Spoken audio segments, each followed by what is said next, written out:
Noah opened last Friday with tons of controversy. There's been controversy about this movie ever since it was announced back in November. And I mean, you had to expect this. We all had to expect that kind of controversy. I mean, it don't matter where you are on the religious spectrum, there's going to be controversy. Some people say it's not biblical enough. Some people say it's too biblical. Every time a movie like this comes out, there's going to be this kind of controversy, especially when it's a major motion picture like this, and it's made in the way that this one's made, which was very gritty and I would say very aggressively. Now, I'm not going to be talking about the controversy. I'm going to review the movie. I'm not going to bring my religious beliefs into it. You know, I'm here to talk about a movie, and that's what I'm going to do. Darren Aronofsky is one of my all-time favorite directors. I've got all 4 of his movies right here behind my head, as a matter of fact.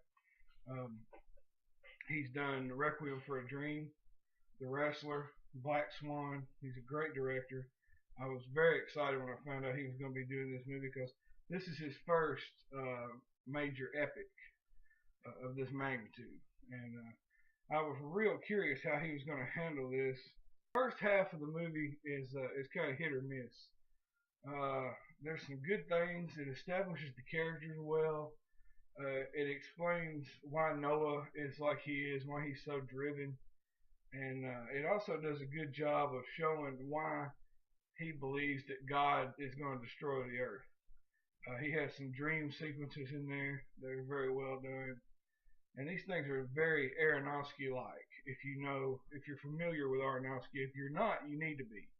But if you are, you know the kind of dark, foreboding tones he brings to his movies, and this one's the same way, which I thought was good because, you know, it's an apocalyptic epic. There's some time-lapse sequences, I would say montages that kind of explain the creation of man. It talks about Adam and Eve in the Garden of Eden. It talks about the forbidden fruit. It talks about the serpent. It really does a good job of showing how man has come to this point because they start out in this beautiful garden, and now they're in this barren wasteland. They pretty much destroyed the earth, and they killed each other, and they killed the animals, and they pretty much destroyed everything that God has created on the earth. And that's where we're at. Now, like I said, there are some bad things in the first half of the movie. For one thing, I thought there was way too much magic.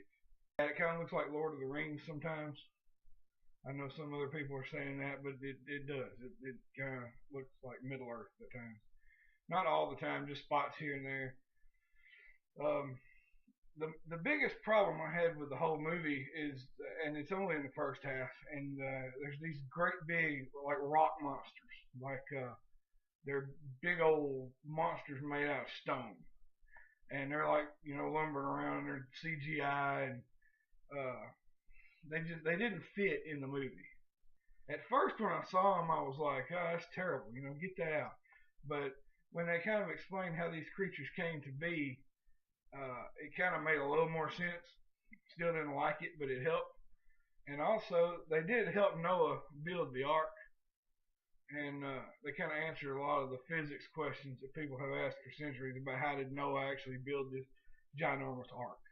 And if he had these rock monsters helping him, that would explain that a little bit. So the acting in this movie is really good. That was definitely a high point. I think Aronofsky is really good with actors. Russell Crowe was fantastic as Noah. And for some reason, when I go to see a Russell Crowe movie, I'm not really expecting him to be great. I don't know why, because he usually is, and I'm usually surprised. It was like that when I saw A Beautiful Mind, and it was like that when I saw Les Mis, and it was like that when I saw The Gladiator.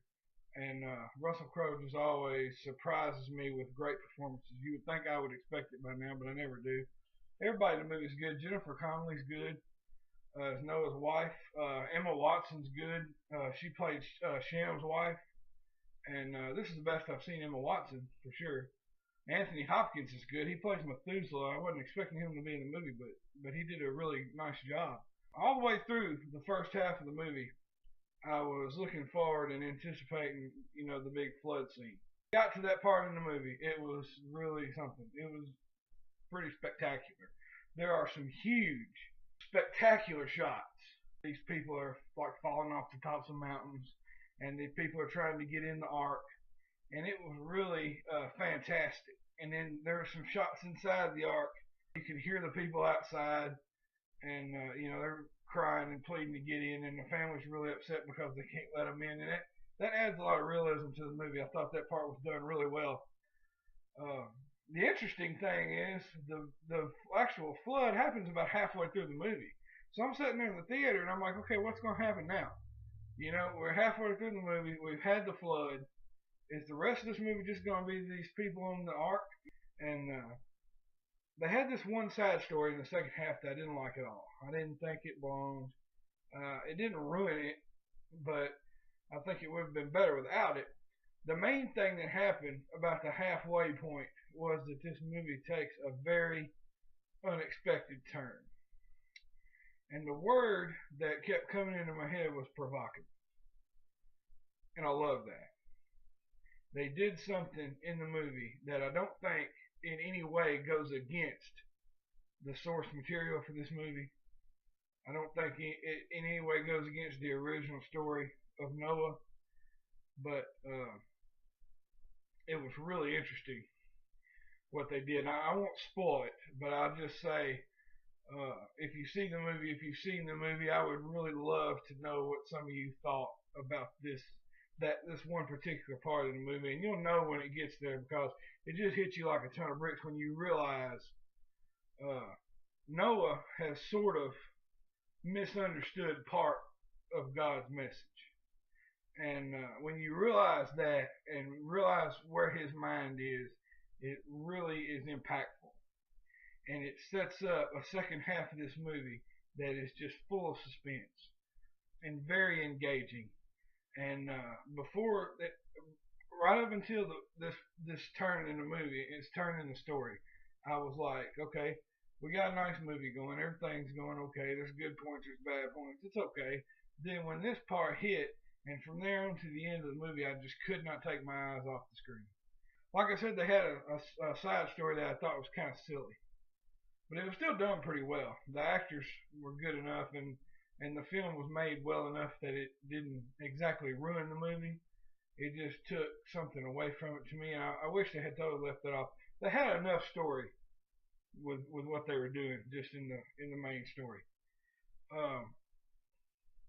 I want to talk about the look of the movie. The movie looked amazing. The cinematography was great. The special effects were just tremendous. The cinematographer, Matthew, I would say his last name is Libatet, but I don't really know if that's how you pronounce it. But he's the guy. He did the cinematography in Black Swan. He did Requiem for a Dream with Aronofsky. He did Iron Man 1 and 2. He's one of the best cinematographers in the business. And this is his crowning achievement, as far as I'm concerned. This movie looks great from start to finish. I was really impressed with the gritty, realistic way that this movie was actually put on the screen. Regardless of what you think religiously, I don't think that should really affect you going to see this movie. It's not your typical biblical movie. It's not the Ten Commandments. Don't go expecting that. Matter of fact, I would rather it have been told, especially in the beginning, a little more straightforward, like a historical epic, instead of having all the magic. But it had a lot of magic, and